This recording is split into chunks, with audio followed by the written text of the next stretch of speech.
Assalamualaikum warahmatullahi wabarakatuh. Alhamdulillahi rabbil alamin, wabihi nasta'inu ala umuri dunya waddin, wassalatu wassalamu ala sayyidina Muhammadin habibi rabbil alamin, imamil muttaqin, sayyidil anbiya'i wal mursalin, sayyidina wa maulana Muhammad sallallahu alaihi wasallam. Amma ba'du.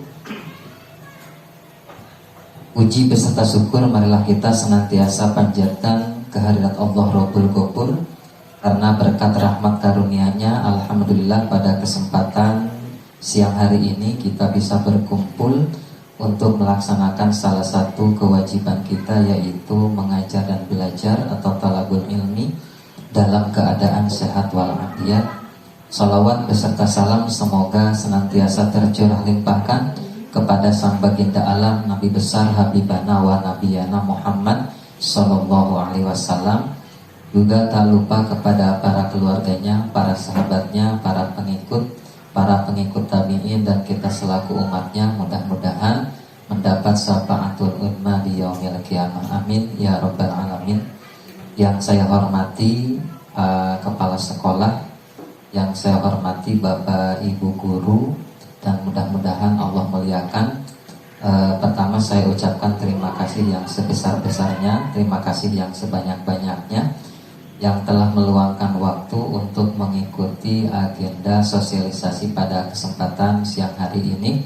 Mudah-mudahan kebaikan Bapak Ibu semuanya dibalas dengan balasan yang lebih baik oleh Allah. Amin ya rabbal alamin. Harapan kita juga mudah-mudahan pertemuan kita kali ini menjadi pertemuan yang barokah, kita mendapatkan tambahan ilmu yang bermanfaat, yang tentunya kita bisa aplikasikan bersama-sama di keseharian tugas kita.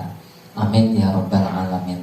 Adapun acara yang akan disampaikan pada kesempatan siang hari ini, yang pertama sosialisasi dari saya, tugas calon guru penggerak angkatan 7 Kabupaten Ciamis tahun 2023 terkait peran pemimpin dalam pengelolaan sumber daya manusia ataupun sumber daya alam di lembaga masing-masing, berarti kalau kita di sekolah. Kemudian acara yang kedua adalah diskusi atau brainstorming terkait rapor mutu pendidikan SDN 1 Ciharalang, yang nanti akan dipimpin langsung oleh Bapak Kepala Sekolah. Baiklah, agar mengefektifkan waktu, mari kita buka acara pada kesempatan hari ini dengan ucapan basmalah bersama-sama. Bismillahirrahmanirrahim. Selanjutnya yaitu sosialisasi terkait dengan tugas saya sebagai calon guru penggerak, yaitu dengan tema peran pemimpin, terutama kepala sekolah, terutama juga kita sebagai guru, dalam mengelola sumber daya manusia dan sumber daya alam di sekolah yang kita cintai ini. Jadi nanti ke depan kita akan bersama-sama menggali apa saja potensi, baik itu sumber daya manusia atau sumber daya alam atau kita sebut aset, yang bisa kita manfaatkan secara optimal untuk mencapai tujuan pendidikan lembaga kita yang kita sebut dengan visi sekolah.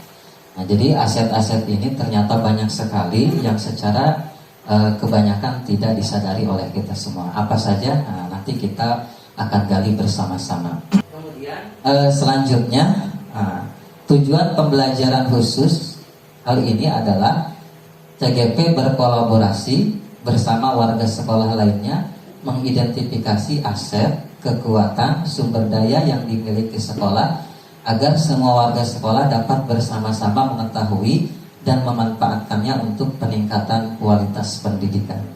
Jadi hari ini kita akan bersama-sama menggali potensi yang kita miliki di sekolah kita agar tercapai tujuan kita bersama, terutama visi dan misi kita. Walaupun nanti saya sudah petakan sedikit gitu ya, nanti bisa ditambahkan pendahuluan. Jika diibaratkan sebuah ekosistem, sekolah adalah sebuah bentuk interaksi antara faktor biotik, yaitu unsur yang hidup, dan abiotik atau unsur yang tidak hidup. Nah, ini pelajaran IPA-nya. Kedua unsur ini saling berinteraksi satu sama lainnya sehingga mampu menciptakan hubungan yang selaras dan harmonis. Dalam ekosistem sekolah, faktor-faktor biotik akan saling mempengaruhi dan membutuhkan keterlibatan aktif semua satu sama lainnya. Selain faktor-faktor biotik, faktor abiotik juga berperan aktif dalam menunjang keberhasilan proses pembelajaran. Jadi ternyata sekolah pun bisa diibaratkan sebuah ekosistem. Dan ekosistem itu harus ada saling membutuhkan hubungan mutualisme antara faktor biotik dan abiotik. Faktor biotiknya kita sebagai guru, kepala sekolah, murid-murid, komite, pengawas, dan seterusnya. Faktor biotiknya sarana dan prasarana dan sebagainya. Abiotiknya. Kemudian, bagaimana caranya supaya kita memanfaatkan aset secara optimal? Ada yang disebut dengan PKBA, yaitu pengembangan komunitas berbasis aset. Salah satu metode untuk mengembangkan sebuah komunitas bisa menggunakan pendekatan Asset Based Community Development atau ABCD, atau kita sebut dengan pengembangan komunitas berbasis aset, ya. Pendekatan PKBA ini menekankan kepada kemandirian dari suatu komunitas untuk dapat menyelesaikan tantangan yang dihadapinya dengan bermodalkan kekuatan dan potensi yang ada dalam diri mereka sendiri. Jadi begini Bu, secara umum gitu ya, ketika kita akan memulai sesuatu rata-rata berangkat dari masalah. Misalnya ke rapatnya, kunaannya orang teh maju-maju, anu ditaraskan teh pasti kekurangan. Itunya barudakna kurang naon, guruna kurang kumaha. Tah menurut PKBA mah kita abaikan dulu kekurangan, temukan dulu potensi yang kita miliki yang selama ini kita abaikan. Gitu ya. Karena memang secara umum adat ketimuran kita, kalau kita masuk di dunia kerja gitu ya, misalnya wawancara interview, ketika ditanya kekurangan orang, tapi ketika ditanya kelebihan sok tawadu. Jadi kadang-kadang kita teh enggan menceritakan kelebihan kita, padahal kelebihan kita itu harus kita munculkan daripada kita memunculkan kekurangan yang nantinya akan menimbulkan sifat pesimis. Nah, PKBA itu seperti itu. Jadi kita abaikan kekurangan, nah kita munculkan kelebihan, salah satunya.